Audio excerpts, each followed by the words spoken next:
कल्पना गर्नुहोस्, तपाईँ एउटा सानो बच्चा हुनुहुन्छ र तपाईँलाई सबैभन्दा धेरै माया र सुरक्षा चाहिएको बेला तपाईँको आमाले तपाईँलाई एक्लै छोडेर जानुहुन्छ। के होला त्यति बेला तपाईँको त्यो सानो ज्यानको हालत? यो कुनै फिल्मको काल्पनिक कथा होइन, यो त जापानको इचिकावा सिटी चिडियाखानामा बस्ने पञ्च नामको बाँदरको वास्तविक कथा हो। पञ्च जापानको इचिकावा सिटी चिडियाखानामा रहेको 7 महिनाको मकै प्रजातिको बाँदर हो। सन् 2025 जुलाईमा जन्मिएको केही समयमै उसलाई आफ्नै आमाले छोडिदिइन्। आमाको न्यानोपन नपाउँदा ऊ निकै एक्लो र तनावमा थियो।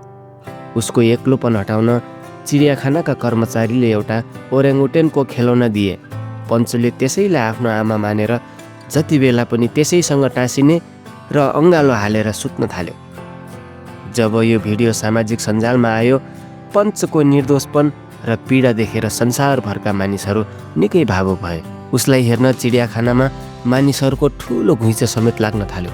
अहिले पञ्च बिस्तारै अरू बाँदरहरूसँग घुलमिल हुन र सँगै खेल्न थालेको छ। उसले अझै पनि आफ्नो खेलौना साथमै राख्छ, तर अब ऊ बाहिरी संसारसँग डराउन छाडेको छ।